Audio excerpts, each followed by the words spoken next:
Estudando o livro Nosso Lar. Espírito André Luiz. Psicografia de Francisco Cândido Xavier.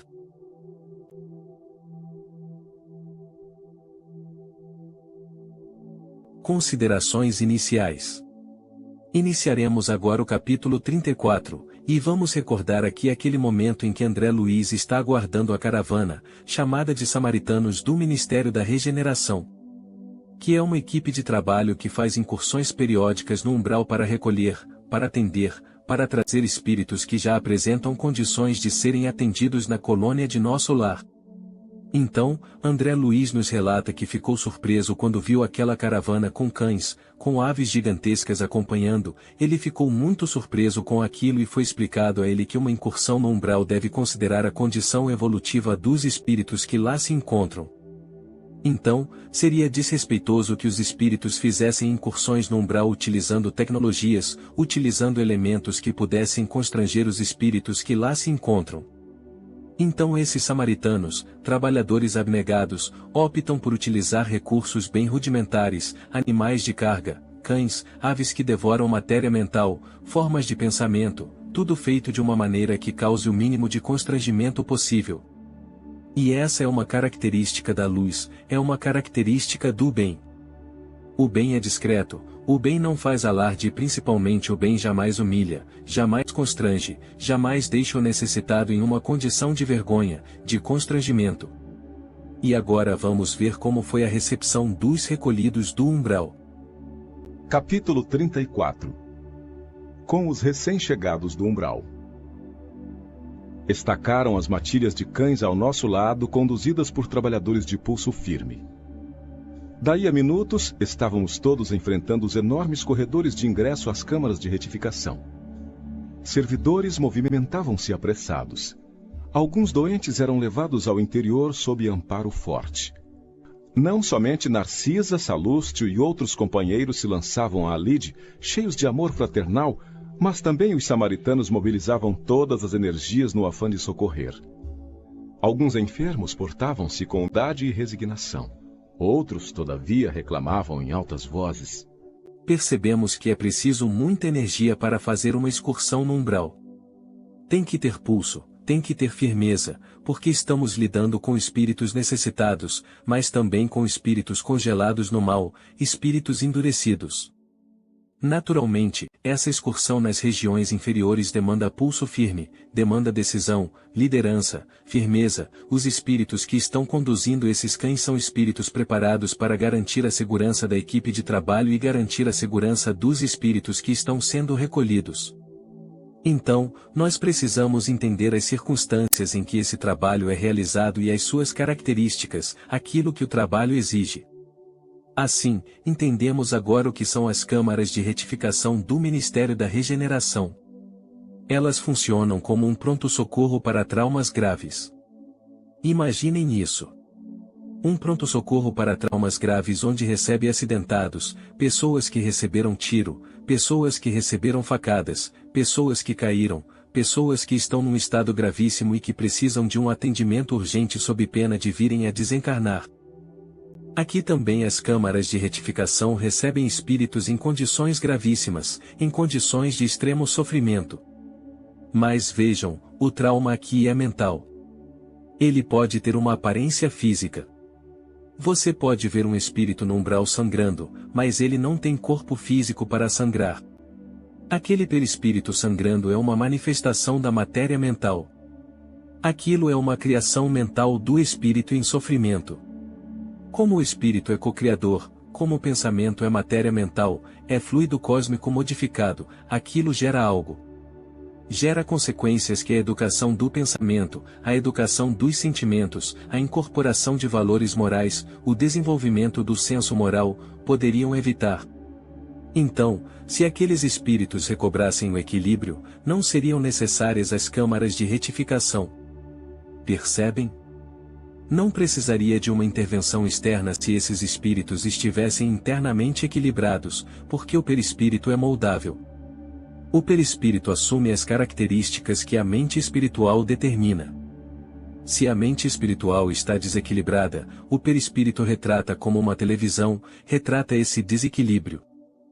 Por outro lado, se o espírito está equilibrado, o perispírito, igualmente, retrata o equilíbrio da mente. Vejam, as câmaras de retificação, portanto, são estruturas destinadas a equilibrar mentes espirituais. Onde socorrem, socorrem e não condenam, não criticam, não julgam. Pois, aqui não tem condenadores, não tem julgadores, não tem ninguém apontando o dedo, dizendo: você está errado, veja o que você fez, o que você causou, não precisa nada disso, o que precisam são espíritos dispostos a socorrer. Interessante, de ver, tinham aqueles que já estavam arrependidos, aqueles que já entenderam, que já estavam humildes e resignados, mas tinham aqueles que estavam reclamando em alta voz. Entendam que esses que estão reclamando em voz alta, estão mais perturbados do que entregues ao mal, temos que distinguir isso, porque muitas vezes uma pessoa está reclamando, está gritando, porque ela está perturbada. Mas, com o espírito endurecido no mal, ele não fica gritando e reclamando não. Sabe por quê?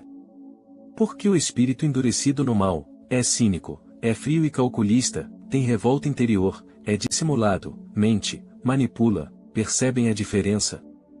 Então, o espírito entregue ao mal, o espírito perverso, é manipulador, é mentiroso, é cínico, finge, esse que está gritando, está reclamando, ele pode estar desesperado, apavorado, está perturbado, por isso que ele foi recolhido, e depois que ele se acalmar, ele para, volta pro eixo, ele curva a cabeça e assume a posição desses primeiros aqui, humildades e resignados. Por quê? Porque quando nos colocamos em uma postura de humildade e resignação, nos abrimos para receber o auxílio, nos colocamos em condições de ser auxiliado, sabem por quê? Porque paramos com o vitimismo, assumimos a responsabilidade. Falamos, errei, estou arrependido, quero corrigir, quero retificar, por isso que se chama câmaras de retificação. E o que é retificação? É tornar reto aquilo que é torto, aquilo que está tortuoso, aquilo que está perturbado, voltar para a retidão. Retidão é moral, princípios, valores, esse é o sentido, retidão. Quem está na câmara de retificação está ali para alcançar retidão, retidão nos pensamentos, retidão nos sentimentos, retidão no comportamento. Atacando igualmente o serviço, notei que uma velhota procurava descer do último carro com muita dificuldade. Observando-me perto, exclamou espantada: tenha piedade, meu filho. Ajude-me, por amor de Deus. Aproximei-me com interesse. Cruzes, credo, continuou benzendo-se. Graças à providência divina afastei-me do purgatório. Ah, que malditos demônios lá me torturavam! Que inferno! Mas os anjos do Senhor sempre chegaram. Vejam isso. Graças à providência divina, afastei-me do purgatório. Esta senhora achou que estava no purgatório, porque recebeu uma educação religiosa, está aqui benzendo, fazendo o sinal da cruz, ela achou que estava no purgatório. O que ela aprendeu enquanto estava encarnada? Inferno, purgatório e céu. Assim, imaginemos qual que é o pensamento dela. Olha, eu não encontrei o diabo, então eu não fui pro inferno, eu fui pro purgatório. Se eu fui recolhida, então eu cheguei no céu. Vejam a ingenuidade dela. Tanto Emmanuel quanto André Luiz falam sobre isso. Os benfeitores dizem que isso se chama deficiência na formação religiosa deficiente, que é quando o espírito aprende essas ideias infantis, a respeito da vida e a respeito da providência divina. Ajudei-a a descer, tomado de extrema curiosidade.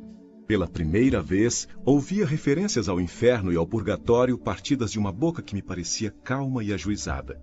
Talvez obedecendo mais à malícia que me era peculiar, interroguei: vem assim de tão longe?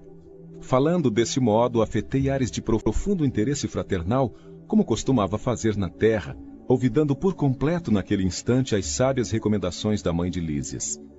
A pobre criatura, percebendo o meu interesse, começou a explicar-se. De grande distância. Fui na terra, meu filho, mulher de muitos bons costumes. Fiz muita caridade, rezei incessantemente como sincera devota. Mas quem pode com as artes de Satanás? Ao sair do mundo, vi-me cercada de seres monstruosos que me arrebataram em verdadeiro torvelinho. A princípio, implorei a proteção dos arcanjos celestes. Os espíritos diabólicos, entretanto, conservaram-me enclausurada. Mas eu não perdi a esperança de ser libertada de um momento para outro, porque deixei uns dinheiros para a celebração de missas mensais por meu descanso. Perceberam que André Luiz aqui tropeçou? Por que ele tropeçou? O que a dona Laura tinha aconselhado André Luiz? Que ele não alimentasse curiosidade mórbida. Quem está em uma tarefa de socorro, não está ali para fazer entrevista. Quem está socorrendo não pode fazer papel de jornalista. Quem está socorrendo precisa socorrer, precisa atender. Não é momento, isso que a dona Laura explicou para André Luiz: contenha-se, meu filho, tenha cuidado, evite devassar a privacidade alheia quando você estiver socorrendo. Mas, aí ele tropeçou, perguntou e ela começou a explicar. E percebam que ela coloca a culpa no obsessor, não é culpa dela. Nossa, sou um espírito puro, faço caridade, faço oração, tomo água fluidificada, a culpa é do obsessor, ele é que é o culpado. Olha a narrativa dela, ela está conferindo um poder aos espíritos inferiores que eles não têm. Ela está indiretamente dizendo que os espíritos inferiores são mais poderosos do que os arcanjos. Será? Faz sentido isso? Essa história aqui não tem nenhum furo? Tem alguma coisa errada nessa história? Tem muita coisa errada nessa história. Temos que tomar cuidado com isso.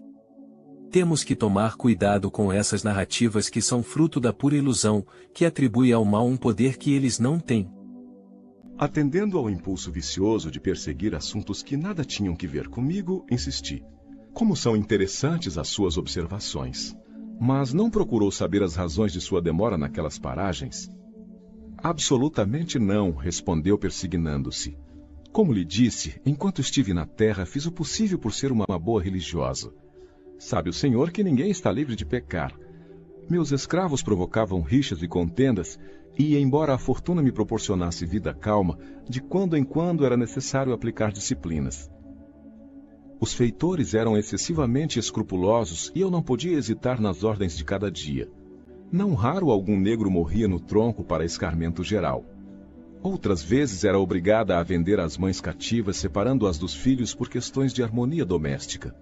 Nessas ocasiões sentia morder-me a consciência, mas confessava-me todos os meses quando o padre Amâncio visitava a fazenda, e depois da comunhão está livre dessas faltas veniais, porque recebendo a absolvição no confessionário e ingerindo a sagrada partícula, estava novamente em dia com todos os meus deveres para com o mundo e com Deus. André Luiz começou a entrar em detalhes da vida dela que não diziam respeito a ele, uma curiosidade. Queria saber por que demorou tanto tempo naquela condição. E aqui em suas colocações precisamos fazer alguns comentários. Percebemos que tem pessoas que acreditam que basta ser religioso, basta ser espírita, que tudo está resolvido, todo o destino dele está resolvido em todas as questões. Sou espírita, sou católico, sou evangélico, está resolvido, perceberam? Ela afirma que foi uma boa religiosa, mas será que ela fez todo o possível para ser uma boa pessoa? E isso é diferente, muito diferente. Vejam isso, então ela está revelando que foi uma senhora de escravos e assume que possuía uma fortuna material, assume que tinha uma vida tranquila e acredita que tinha o direito de aplicar disciplinas. Percebam como ela usa as palavras que é típico do religioso, palavras doces, palavras amenas. E isso é um alerta para todos nós, porque tem muitas pessoas que falam assim. Jesus te abençoe, o Cristo cuida de ti, mas está dando prejuízo, está fazendo maldade, está prejudicando os outros, está alimentando maus pensamentos, está fazendo os outros sofrer, mas fica falando. Jesus te abençoe, Cristo vela por nós, Deus está no comando, essas frases prontas, jargões religiosos que não guardam sintonia com a conduta da pessoa. Então, quando ouvirmos alguém com esse tipo de fala, ligue o seu alerta. Está assumindo que às vezes matava escravo, e considera que matar alguém no tronco, agredindo, aplicando disciplinas, são atos normais. E ainda usava palavras suaves, palavras doces para encobrir gestos terríveis, como se esses atos fossem normais.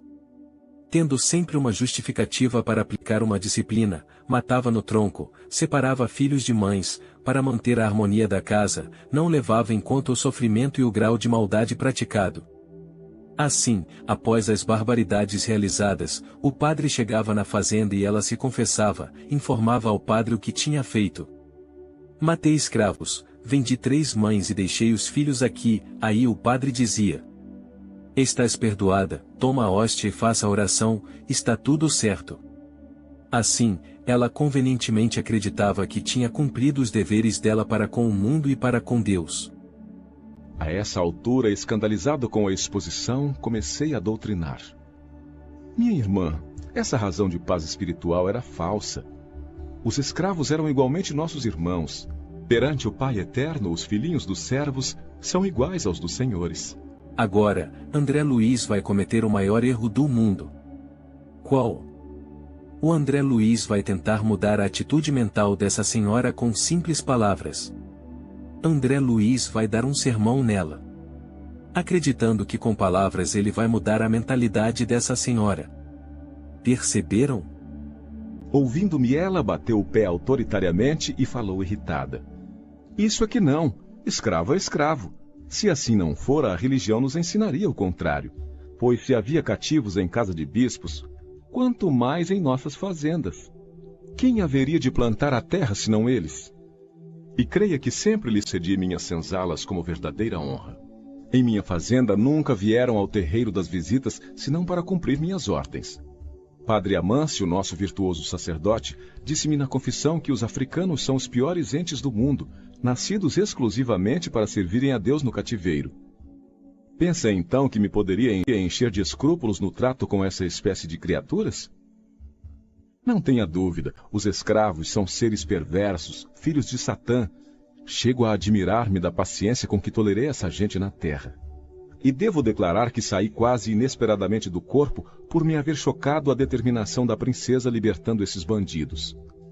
Decorreram muitos anos, mas lembro-me perfeitamente. Achava-me adoentada havia muitos dias, e quando o padre Amâncio trouxe a nova da cidade, piorei de súbito. Como poderíamos ficar no mundo vendo esses criminosos em liberdade? Certo, eles desejariam escravizar-nos por sua vez. E a servir a gente dessa laia, não seria melhor morrer? Recordo que me confessei com dificuldade. Recebi as palavras de conforto do nosso sacerdote, mas parece que os demônios são também africanos e viviam à espreita, sendo eu obrigada a sofrer-lhes a presença até hoje. Vejam o que ela fala. Se os escravos fossem iguais, a religião nos ensinaria o contrário, pois até os bispos da igreja tinham escravos. Isso foi o que ensinaram para ela. Vejam. Os africanos são os piores entes do mundo, nascidos exclusivamente para servir a Deus no cativeiro. Que horror! Qual é a reflexão que nós temos que fazer aqui? Será que hoje, estamos em 2025, as religiões também não estão defendendo coisas absurdas? Será que nós, espíritas, estamos defendendo alguma ideia que provoca sofrimento nos outros? Porque tem um ditado que diz assim: pimenta nos olhos dos outros é refresco. Se eu estou provocando sofrimento, eu não sinto. É por isso que a lei áurea está presente em todas as religiões, que é fazer ao próximo o que você gostaria que fosse feito a você, sem exceção, perceberam? Então, você gostaria de apanhar num tronco até morrer? Não, em nenhuma época você gostaria disso. Então não se justifica isso. Você gostaria de ser separado da sua mãe enquanto você estivesse sendo amamentado? Então, isso não se justifica em época alguma. O critério da lei divina é muito simples. Se você não gosta que ninguém provoque dor em você, não provoque dor nos outros. Se você não gosta que ninguém tire algo seu, não tire dos outros. Se você não gosta que ninguém te engane, não engane os outros. É muito simples. Não tem época, não tem desculpa de época. Ai, falamos, porque era naquela época. Não tem desculpa, porque dor é dor. Em nenhuma época da humanidade, ninguém queria sentir dor, ninguém queria ser assassinado ou perseguido. Não existe essa desculpa, não adianta. Vamos ver a que ano em que ela desencarnou, e já observamos o que esses erros provocaram em sua mente. Se provoca dor em você, se gera sofrimento em você, por que você acha que tem direito a fazer isso com o outro? Não faz sentido. Perceberam? Por isso que ninguém engana a lei divina. Por isso que a consciência dela acusava. Ela não estava em paz com a consciência. Por quê? Como que você pode estar em paz, matando e criando sofrimento para os outros? Como é que você pode estar em paz com isso? Não faz sentido em época nenhuma da história. Percebemos que estamos diante de uma criatura muito perversa. E que tem justificativa para tudo. Desde que seja a dor no outro. Porque quando a dor é nela, ela não gosta. Perceberam? Então, qual que é a lição aqui? Não adianta termos religião. Temos que ter religiosidade. Não adianta estarmos frequentando ambientes espiritualistas. Você tem que ter espiritualidade. Temos que desenvolver bondade e moralidade. E quando veio, perguntei. Em maio de 1888. Experimentei estranha sensação de espanto. A interlocutora fixou o olhar embaciado no horizonte e falou: é possível que meus sobrinhos tenham esquecido de pagar as missas. Entretanto, deixei à disposição em testamento. Vejam isso, ela desencarnou em maio de 1888. Ela está sendo recolhida do umbral no início da Segunda Guerra Mundial. Vejam quantos anos ela ficou no umbral. Praticamente 50 anos. E André Luiz ficou chocado.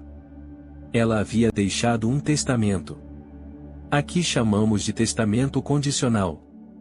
Em que a pessoa que herda tem certas obrigações a cumprir. Nesse caso específico, os sobrinhos dela tinham a obrigação de pagar a missa. Ia responder convocando-lhe os raciocínios à zona superior, fornecendo-lhe ideias novas de fraternidade e fé, mas Narcisa aproximou-se e disse bondosa: André, meu amigo, você esqueceu que estamos providenciando alívio a doentes e perturbados? Que proveito lhe advém de semelhantes informações? Os dementes falam de maneira incessante, e quem os ouve gastando interesse espiritual pode não estar menos louco. Aquelas palavras foram ditas com tanta bondade que corei de vergonha sem coragem de a elas responder. Não se impressione, exclamou a enfermeira delicadamente. Atendamos aos irmãos perturbados. Mas a senhora é de opinião que estou nesse número? Perguntou a velhota melindrada. Narcisa, porém, demonstrando suas excelentes qualidades de psicóloga, tomou expressão de fraternidade carinhosa e exclamou: Não, minha amiga, não digo isso. Creio, porém, que deve estar muito cansada. Seu esforço purgatorial foi muito longo. Justamente, esclareceu a recém-chegada do umbral. Não imagina o que tenho sofrido torturada pelos demônios. A pobre criatura ia continuar repetindo a mesma história, mas Narcisa, ensinando-me como proceder em tais circunstâncias, atalhou. Não comente o mal. Já sei tudo o que lhe ocorreu de amargo e doloroso. Descanse pensando que vou atendê-la. E no mesmo instante dirigiu-se a um dos auxiliares sem afetação. Você, Zenóbio, vá ao departamento feminino e chame Nemésia em meu nome para que conduza mais uma irmã aos leitos de tratamento.